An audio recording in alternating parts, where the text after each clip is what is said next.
This podcast is brought to you by Collector Legion. For all your single and gaming needs, there is no substitute.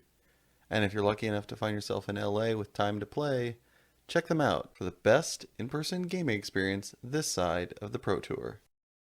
Welcome to Split Second Sorcerers. I'm your host with the most extra turns, Isaac Sears. And today on the pod, we have the semi-finalist at PT Phyrexia, winner of the NRG Louisville, and 16th place finisher in the 16-person NRG Championship. It's the one, the only Dirk714, or as you may otherwise know them, Derrick Davis. Hello, thank you for having me.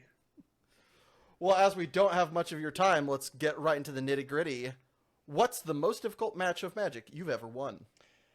As far as like difficult opponent, that would be an easy answer of the quarterfinals against Shota, but the matchup was so skewed that I don't know if I can count that.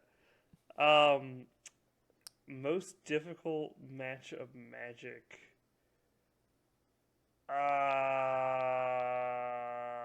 You have me stumped. Shota it is. Yeah. What's your biggest or most embarrassing punt that you've ever made, on camera or off? Gosh. Biggest punt. I'm sorry. I'm not great as far as this goes. Just trying to think back through all the things that I have ever done. I guess off camera, like I have a lot of friends that will give me grief for it. I know this isn't a punt, but I made a mistake at one point. I was at Gen Con. I played all weekend, and it was a long weekend where I played a lot of matches of Magic. Unfortunately, the last one is the one where I played a standard scape shift Field of the Dead mirror match where I played in a deputed detention. And my opponent had the same sleeves, and I was at my local the next Tuesday, and my opponent unmoored egoed me, knowing there were Hydroid Crisis, some number of Hydroid Crisis in my hand. I don't remember how many. And I think it was one in hand because they pulled out 4 from the deck, and I immediately realized that there was an issue. It's like that was years ago, and I still is embarrassing. Yeah, I still get grief for that. As you should. Yeah. What's the most game-changing Magic lesson you've learned? What do you mean? Sorry. What's a Magic lesson you've learned over the years that you think has made the biggest difference in your game and in your kind of okay? I just misheard you the first time. I think punt number 2. I don't know if it was if I would call it a lesson or not, but I think the thing that's really stepped my game up is I used to get nervous at every little thing that I would ever do that was of any amount of relevance. Even just like I'm in an open, I sit down for match 1, I would have so many nerves, even though I'd played in so many of them in the past. But there was just a point where I realized that if I could get to a point at a given, or I could get to the top 8 of the RC, was like the first time that I really felt this way, where I had that been there, done that mentality of I have done this once, I can do it again. If I lose in the quarters, who cares? I could do it again. Like that's just like if you start thinking about it that way, where you have done it once, you can make it happen again, you can get that opportunity again. Why does that match of Magic matter? Like it's easy to say, oh, I mean, the money here. It's like I literally said walking away from the RC, it's like, okay, I was 2 matches away from Worlds. I'll get there again. Like I'll have that opportunity. In again. fact, you'll get there this year. Yeah. What's your favorite non-Magic the Gathering memory on a Magic the Gathering trip? I would say NRG Champs. That was the one where like you said, 16th out of 16. I went 1-6. I lost all 6 of those matches in 3. They were all tight. Like there was one that was like, less tight, but that 5 of those were extremely down to the wire and just broke the other way, and it just felt awful. But I still had a great time that weekend because everybody that was involved with NRG Champs was so like welcoming and I just hung out with a bunch of people that weekend. It was really like the first time that I had hung out with like a bunch of Magic players that weren't from my local area, and I just had a great time playing social deduction games, going to dinner, all that stuff. Just having a great time. Awesome. What's the worst card you've registered in a constructed tournament? Man, I have registered Sacred Cat at an SCG Invitational. That's probably Were it. you guys playing Pauper? That was during the Energy Invitational, where 75% of the room were playing the same thing. I was playing Sacred Cat and Adorn Pouncer, and I should have 4-0'd the standard portion. I 3-1, losing the last round, it just from Flood and Screw, and then I bombed out in Modern. But that deck was great. What's your favorite card to try and wheel in draft? Just any draft, like Vintage Cube. You can pick any limited format. You guys obviously got to say the format if you're gonna. Yeah, I think Vintage Cube would probably be the most likely thing. Favorite wheel card in particular. I know there has to be one where it's just like I always wheel it and it never should, but usually then those cards stop wheeling. I know.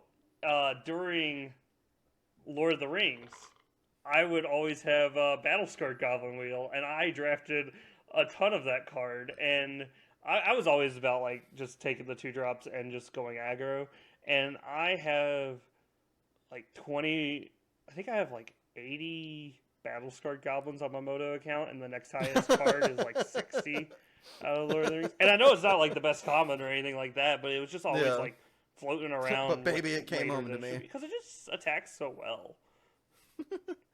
Would you rather win at 1 life or on turn 5? Turn 5, I get to go get lunch. What if it was turn 5 of turns? Oh, I understand. I thought you were like actual factual turn 5. I was like, oh yeah, it was easy. Somebody's an optimist. 1 life, because then I might be able to go get lunch. The man's about all kinds of health points. What game, book, show, etc. inspires you to play better or get better at Magic the most frequently?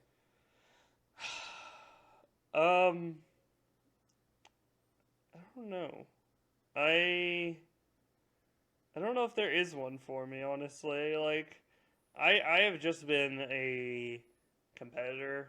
Like, always have been just big on being my biggest critic and just like reviewing my gameplay and things like that. And so I think that's the biggest driver for me, is just always looking to improve. I don't know. Self-indulgent narcissism. Exactly. If Magic stopped existing, what would you do to fill the void? Probably play a different card game. I hear Lorcana's pretty good, right? I don't know. If you like singing songs. I like just hanging out on Discord with friends. Whatever game our group would play at any given point. We've Overwatch. Yeah, we've done a lot of Overwatch in the past. A lot of my friends have moved on from that, but generally speaking, like we've had just a rotation of games that we'll play, and so I'm always looking to game in some capacity, whether it's Magic or whatever. What's your favorite constructed format? Year, sets, pick the kind of era, the time frame. I mean, probably. Okay, my favorite, like the one that I was enjoying the most was, I think it's a toss up between Pioneer when it first released, and it was the Wild Wild West, or right after Marvel got banned in Standard, right before Hour of Devastation came out. I know I had a blast playing. There was a Bant deck that was doing like ramp things while playing Traverse and playing like a bunch of nonsense. Like you just play like a one of Ulamog to go get, and you just play like a control shell that also has like Spring to Mine, so you have some like mana acceleration. You had Primal Druid as well as a card that you could Like, it encourages it dying, it adds a creature to the yard, spring to mind's a sorcery in an instant, you see where that goes. I do. But it just, like, plays this grindy control game and then, like, has the top end of Thraben Inspector for that. Top end of Thraben Top- Inspector. I You was- heard I it was- here I first, was folks. thinking of the bridge cards that I was just referring to. The top end of, like, the Ulamogs, and then you had, like, Bruna and Gisela. Like, melding that is just... That's one of the Who better... doesn't like two awesome angels? Yeah. Now, if you could change one thing about Magic, bannings, unbanning, structure, what have you, what would it be? I'm gonna get your show canceled. I wish WotC would print cards without Commander in focus. I think one of the biggest things that's hurt standard modern, really standard in particular, has been the Uprising Commander, and so naturally as they want to market to whoever is buying the cards, I think Standard has had a significantly less focus because people have started shifting towards Commander more. I think part of it was also Standard sucked for a while, but I think a big part of it is that a lot of these cards in sets are throwaway cards for Commander, or they're overstated because of Commander and they're warping for the game. And it's just it has its impact everywhere in the game right now. And while I don't wish Commander was necessarily gone, I wish it was back what it used to be, where it was just a casual format that some amount of people played, but not everybody played. And I don't know. I think some of my favorite Magic has been when Standard's good, and we just haven't had that in a while, it feels like. Well, hopefully we have that for this upcoming Worlds. Oh, what's that? Okay, this is going to be the last question, final to round it out. Rigatoni or ramen? Rigatoni.